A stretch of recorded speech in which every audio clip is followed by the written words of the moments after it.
You guys got questions, I got answers. 900,000 subscriber Q&A right here. First off, thank you guys so much for all of the support that you guys have shown me over the past 4 years or so that I've been doing this. I can't tell you all enough how much I appreciate you, and honestly, truly, how you guys have changed my and my family's life for the better indelibly. So thank you all very, very much. Now, question times. I got a bunch here. First question is, can you tell us about the team that helps you make your videos? Good question, and yes, I would love to give a shout out to the people who helped me make this possible. My editor and Shelly God / the only Shelly Brawl Stars fan in Brawl Stars is Toma. My oldest daughter, Faith, she helps take care of things around the studio here, doing the things that I don't have time for or I don't want to. Thanks, Faith. And then also my artist, who I don't employ him full time, but whenever you see custom artwork on my channel, or like on a thumbnail or in a video, it's done by Schneiderpox. Amazing, amazing artist. Follow Schneiderpox too on Twitter. Great artwork too. What did you study when you were in college, and what was your first job? And how did you end up being a content creator? Lots of questions. I was bored. That's how I became a content creator. I was in a hotel room in California. Been watching a lot of Chief Pat, Clash with Ash, Nick at Night, Molt, and I'm like, I can do that. So I did it. What did I study when I was in college, and what was my first job? Well, my first job was long before college. My first like real job-ish, I was a busboy at a restaurant. I was just cleaning up dishes at a restaurant, and I was like 14 years old then. Beyond that, I've done tons of other jobs, from welding bridges to fixing copiers to making guitars. I made this guitar. You name it, I've probably done it. Somewhat related to jobs, Bobsley says, do you regret not taking a job like a doctor or engineer, and randomly, do I live in a mansion? Okay, no, I don't live in a mansion. I did just get a house, definitely not a mansion, but it's nicer than anything I've ever lived in by a long stretch. Although that's probably not saying much. Do I regret not taking a job as a doctor or an engineer? No. I'm the type of person, if I do one thing over and over again, anything that's monotonous or repetitive, I just get like incredibly bored. You probably have noticed that from my channel because I do all kinds of stuff. Doing the same thing over and over again would not do that for me. Husky Ninja says, do you think an older man could start a Brawl Stars channel and do well? Bruh. We can do well. It depends on your definition of doing well, honestly. If doing well is just making videos and doing something you enjoy, then abso-freaking-lutely yes you can. You still could do well. It all depends on how good your videos are, honestly. Starting right now, it would be harder just because the market's already pretty saturated. Whether you're older or younger, age doesn't matter. There is no age limit on fun, so yeah, why not, man? Go for it. What age did I get into playing video games? So my first video game I ever played was the Atari. It was a game called Fishing Derby, and it was just one game. It was very simple, bounce a ball back and forth, but Atari 6400 was the first video game console I ever played. If you had an option to make an update in Brawl Stars, what would it be? Asked the Real Pags. I actually think I mentioned this in my video, 10 Things that Brawl Stars Needs in 2022. I think that if I could put anything into the game right now, I would make some sort of implement in the system where you could create your own custom game modes. Not just like a map, but I'm talking like a full-on game mode. If you wanted to make a death maze, or if you wanted to make a dynamite that was 10 times normal size and had 10 people fighting him and he did all kinds of cool abilities, or if you wanted to make a League of Legends style game or whatever it is, but in the Brawl Stars world, I think that that would be amazing, and I'm sure that's way beyond what could be developed in a reasonable amount of time, but I think that I would like that, to give people the option to have more fun and be creative in Brawl Stars, and that's what I would choose. How did I get into Brawl Stars, and what made you come so far as a YouTuber? I got into Brawl Stars because I saw the live stream with like Chief Pat and OJ, Nick at Night, and Molt, and it was a new game that was coming out, so I tried it and I loved it. Secondly, what made you come so far as a YouTuber? I think that's probably more interesting. I was never satisfied with what I had done. I was always striving to be better than I was. Like, I would make a video, and sometimes I still make videos now that I'm like, yeah, that's just not good enough. If you ever see a gap, there's like 5-6 days in between videos, it's probably because there was a video in between there that I've scrapped, and I don't think it was good enough. I can think of two right off the top of my head. Actually, one of them, Brawl Stars wouldn't let me release it. Another one that I'm thinking of here recently, it was done, completely edited, ready to go, and I'm like, this just isn't good enough. This just isn't gonna make it, dude. I'm not gonna put this out. I don't think it's good enough, and I think that sort of mindset of always wanting to produce the very best thing that you can is what brings you what you want in YouTube. Everything that you want out of YouTube is achieved by making the best videos possible, which that's roughly a quote by Mr. Beast, and it's true. I think that that's the attitude, always wanting to learn more, always wanting to get better, and always putting maximum effort into what you're doing. That's what's made me get to the point where I am. Have I ever doubted anything in my YouTube career? Yes. Like, so early on, I don't think I doubted anything early on, even when I had less than 1,000 subscribers. I just was doing videos for fun. I expected nothing, so it was whatever. But whenever Brawl Stars went global, I had this envision that when Brawl Stars went global, my channel would blow up and, you know, things would be amazing, and they weren't. My channel grew, it was growing still, but slowly. Actually, the person who blew up the most right when Brawl Stars went global was Coach Corey. He wasn't making like meme videos back then, and one of his videos got shared in game on day one of Brawl Stars global launch, and he blew up. And like, I remember like me and Kairos, we definitely were not blowing up at the same, actually I was below Kairos as well then too, but I didn't let that get me down. I'm like, okay, no, what do I need to do to make my content better? Because that's the real question at hand. How many kids do you have? Okay, so starting with the oldest, going to the youngest, it would be Faith, Kristana, Sawyer, Felicity, Riley, Harper, and Tilly. Those are my 7 children. Jimbo asks, what part of your YouTube journey to 900,000 has been the most difficult, and what has been your favorite so far? So the most difficult probably isn't much of a question, really, because the first year and a half of me doing YouTube, I was working a full-time job as well as doing YouTube basically full-time. So I was working about 70 to 90 hours a week and getting very little sleep, and it was ridiculously hard and exhausting, and I didn't give my best to my day job nor to YouTube, which was unfair, and I still feel guilty about that, honestly. But I was doing the best I could, but it was an incredibly difficult time. However, I will say the lesson I learned from that is that anything that's really worth something in life doesn't come easy, that you have to work for it. You have to be willing to be miserable in the short term to achieve something great in the long term. And if you don't have that mindset of, this is gonna suck, but I know that if I keep at this, I know that if I give it my best, that in the end, it's gonna be worth it. So yeah, that was probably the most difficult.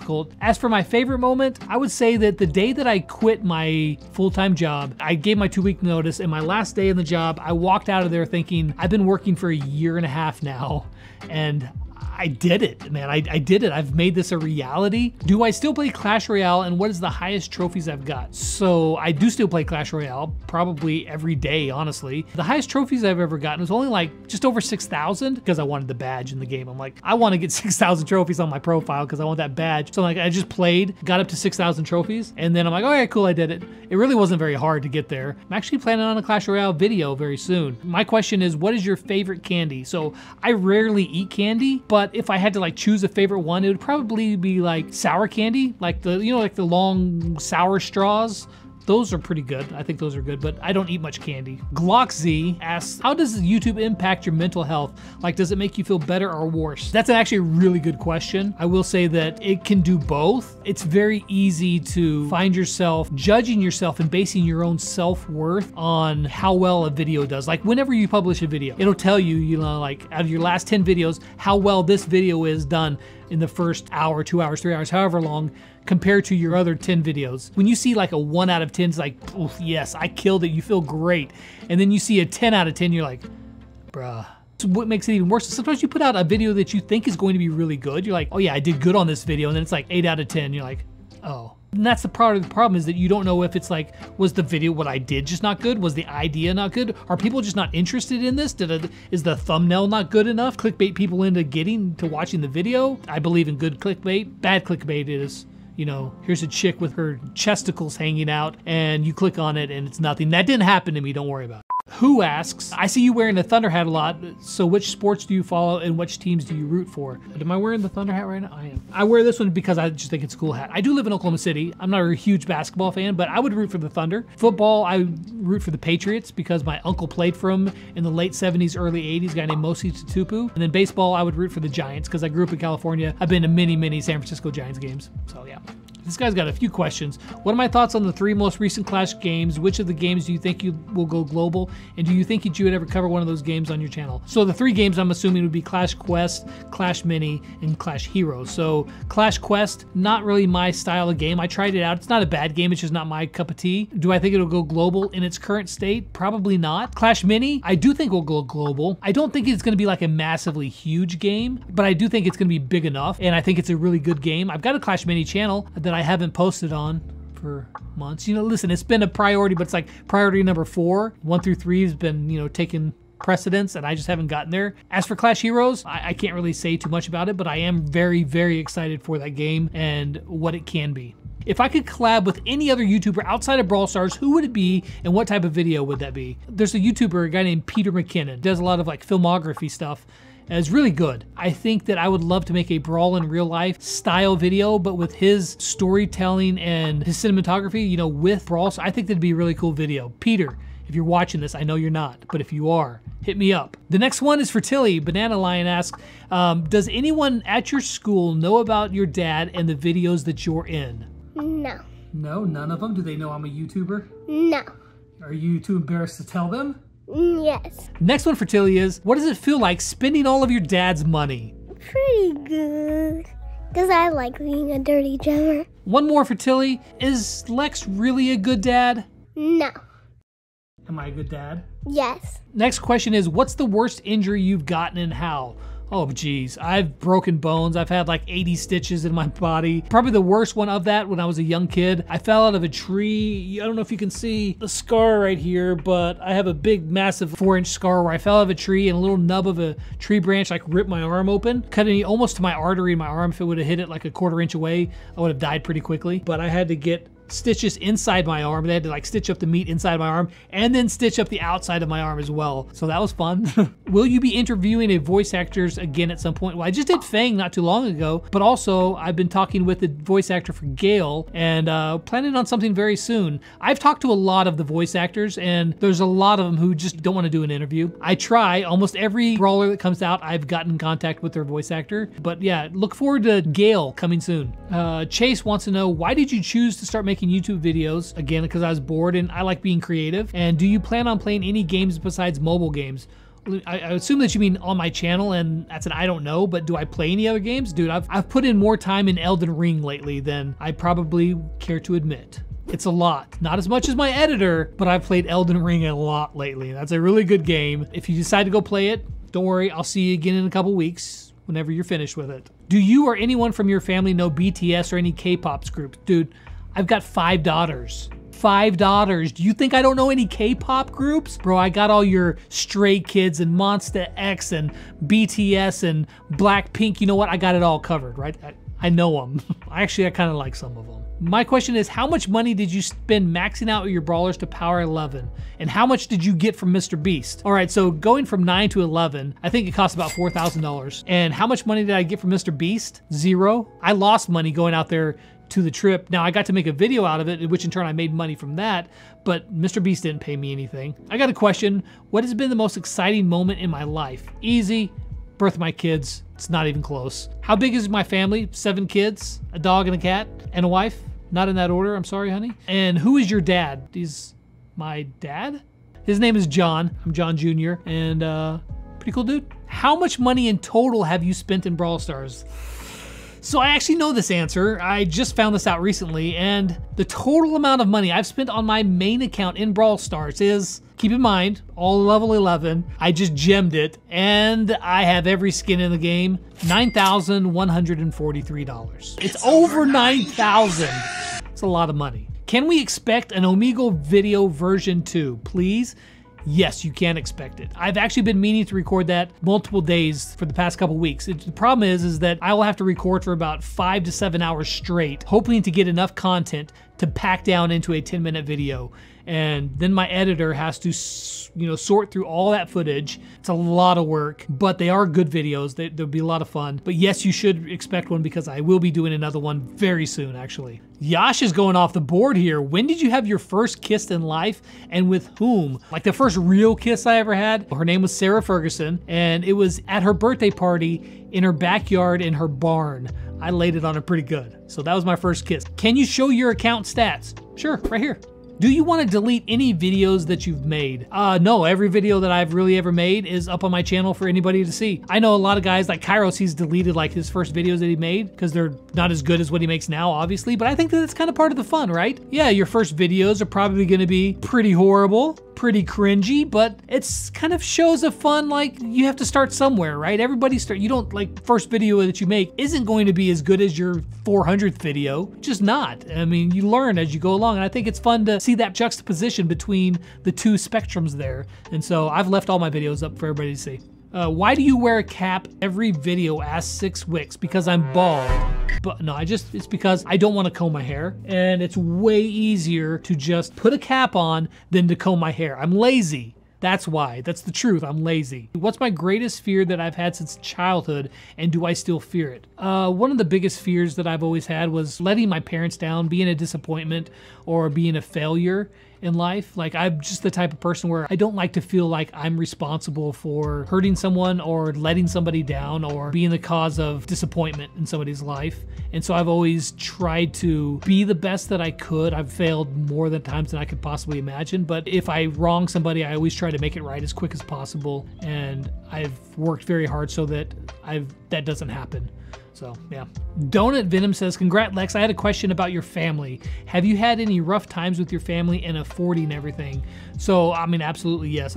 You guys have probably seen older videos. If you haven't, I mean, I grew up extremely, extremely poor. Single mom, living off of $25 a week on welfare. You know, even though I worked really hard, I had a decent job. My family is so large that it's tough affording everything because there's so many mouths to feed and there's so many people. I've told this story before, but like I can distinctly remember having to go to the store. Wife sent me to the store to get some toilet paper and some food. I remember standing in Walmart in the toilet paper aisle, looking up at the toilet paper thinking, I can buy toilet paper or I can buy food, but I can't do both. I didn't have the money to do both. And I remember staring at the toilet paper with like tears coming down my face, and I felt like a complete failure. The thing is, I didn't let that moment overwhelm me because I walked into work the next day and I asked for a raise. I said, I can't do this. I can't support my family. And that was my biggest fears, you know, coming to reality right there and being a failure. And from things like, you know, like whenever creator codes were first put into use, I remember the first time the first creator code money I ever got, it was enough money that I was able to buy a new washer and dryer for my family,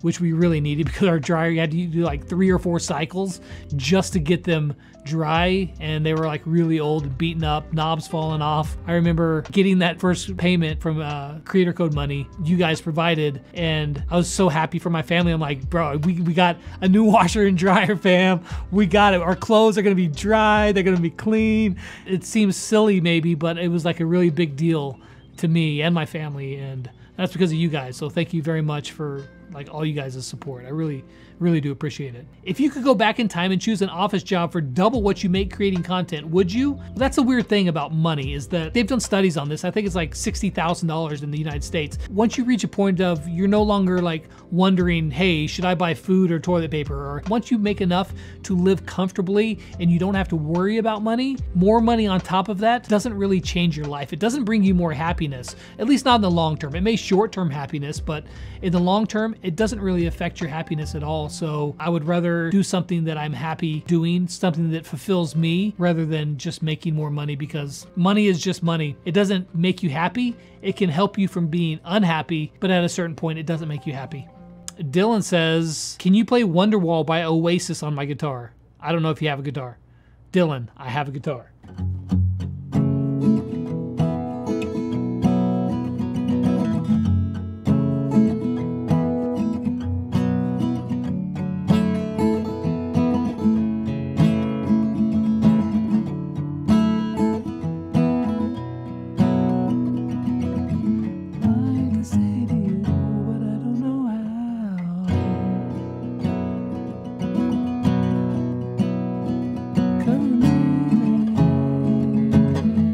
It's something like that. I don't know. I've never really learned that song, so it's the best I could do off the top of my head. Been watching you since forever. Look forward to this Q&A.